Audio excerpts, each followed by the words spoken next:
Olá a todos vocês, meu nome é Vanilson Braga, sou professor da disciplina de Projetos de Sistemas para a Web. E prosseguindo então a partir da aula anterior, hoje vamos dissecar um pouco mais sobre a área de levantamento de requisitos, passando pelas etapas de modelagem, engenharia e validação de requisitos. De forma simplificada, a modelagem de requisitos é um refinamento do levantamento de requisitos. Se em uma etapa mais básica era necessário perguntar o que o cliente devidamente precisava, nessa próxima etapa vamos focar nos processos que vão gerar o resultado pretendido. A engenharia de requisitos já foi mencionada antes e tem a ver com todas as práticas utilizadas para a coleta e interpretação dos requisitos. Mais à frente eu vou explicar o porquê dela estar aparecendo aqui novamente. A terceira parte é a validação dos requisitos. É justamente quando você seleciona aquilo que foi levantado e valida como algo útil, que vai ser levado adiante ou não. Começando então pela modelagem de requisitos. Imagine que agora cada processo que será abordado para obter um resultado será devidamente documentado. Cada resultado, informação, vai ser um novo objeto, um novo elemento no projeto. Se no levantamento de requisitos você descobrir que o cliente precisa salvar os nomes dos seus contatos no banco de dados, agora tudo vai ser documentado em processos. Na primeira etapa, você tem a tela inicial do programa, então o cliente aciona a função de cadastrar um novo usuário. Essa informação que o cliente forneceu será um novo elemento que terá de se relacionar com outros. Então, eu posso, por exemplo, sugerir uma função para fazer uma busca no banco de dados antes de inserir o nome do cliente, retornando para o usuário o resultado prático, devidamente se ele foi cadastrado, ou uma mensagem de erro dizendo que já existe um usuário com esse nome. Nesse sentido, nós temos então os seguintes elementos. Elementos de cenário descrevem situações diferentes que podem acontecer dependendo da forma como o usuário utiliza o programa. Elementos baseados em classe descrevem as diferentes interações que os objetos poderão ter entre si, muitas vezes como uma hierarquia, e o tipo de função que irão realizar. Elementos comportamentais reagem a mudanças de estado externas ao programa. E por último, os elementos orientados a fluxo, que eles descrevem o fluxo natural do processamento de determinada função dentro do projeto. Baseando-se então na abordagem que vamos fazer em cima de todos esses processos, a modelagem de dados pode ser feita de duas formas.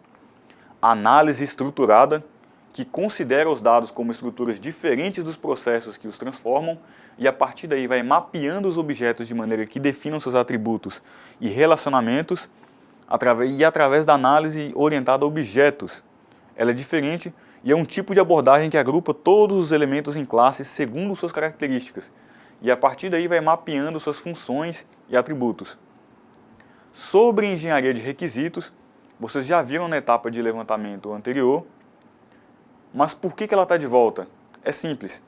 A etapa de levantamento de requisitos não termina porque você completou os requisitos básicos. Na verdade, ela vai estar presente durante toda a etapa de modelagem dos dados.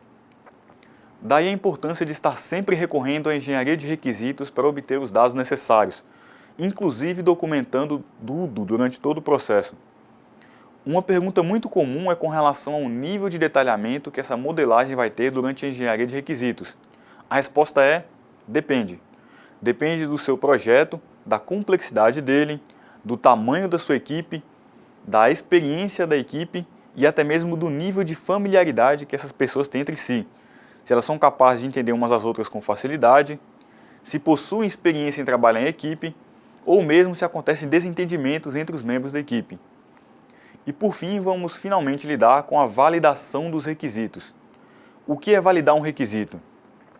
É simplesmente julgar se aquele requisito levantado é válido ou não, se aquela funcionalidade está correta, se não está exagerada, se é possível dentro das possibilidades do projeto, ou mesmo se ela não é redundante. Pode parecer algo simples e inocente, mas uma série de problemas pode interferir no resultado final.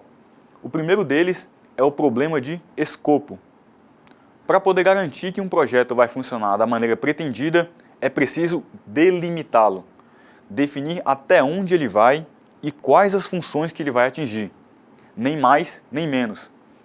Muitas vezes pode ocorrer um problema de escopo e o cliente não saber até onde vai o alcance do seu produto, solicitando limites ambíguos que podem levar a funções desnecessárias e que não vão resolver o problema do cliente. Um outro problema é a questão da volatilidade. Os requerimentos tendem a mudar muito rapidamente e é preciso um certo jogo de cintura para garantir que as mudanças serão feitas a tempo e de modo correto.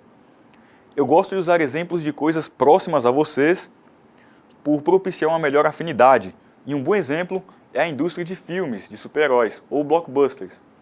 Como já falamos de Batman na outra aula, o filme de Batman vs Superman trouxe uma abordagem sombria e realista para o cinema. O público não gostou porque estava acostumado com um universo mais fantasioso e mais leve, no caso da empresa rival que era a Marvel. Então os estúdios da Warner editaram as cenas do próximo filme, que seria do Esquadrão Suicida, para que ele fosse mais colorido e com a temática mais infantil. Mas nesse meio tempo, o público se apegou aos filmes de heróis sombrios e realistas por causa dos filmes da Fox e rejeitou completamente o novo filme. A volatilidade foi tão grande que não houve tempo para que os estúdios se adaptassem ao gosto do público e o produto não saiu como esperado. Pode não parecer, mas o mercado de software e sistemas para a web muitas vezes passa pelos mesmos problemas. O segundo problema é o de entendimento. Você com certeza deve ter aquele amigo que ouviu alguma palestra sobre algum político de um determinado tema, provavelmente num vídeo de 2 minutos do YouTube ou em algum áudio aleatório do WhatsApp.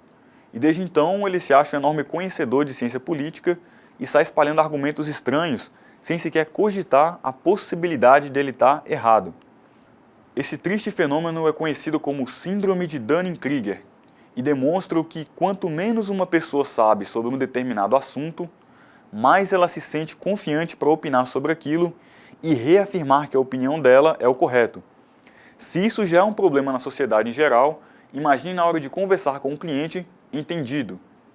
Muitas vezes, por ter lido em algum lugar sobre o tipo de produto que ele deseja ou sobre o software que está sendo desenvolvido, o cliente cria asas para opinar sobre uma área que ele não conhece.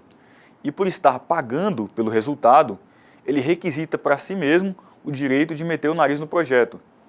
O grande problema é que a qualidade do produto final depende da correta modelagem dos dados. E caso essa qualidade não saia como esperado, o cliente nunca vai perceber que a culpa pode ter sido dele mesmo, por influenciar no projeto, opinando em uma área que não tinha conhecimento profissional suficiente sobre o assunto. Como diz Daniel Bernstein, o maior inimigo do conhecimento não é a ignorância, mas a ilusão do conhecimento. Nossa terceira aula então fica por aqui. Novamente, qualquer dúvida, entre em contato pelo nosso portal online. Aproveitem para discutir os assuntos que vocês mais gostaram na aula. Um abraço e até a próxima.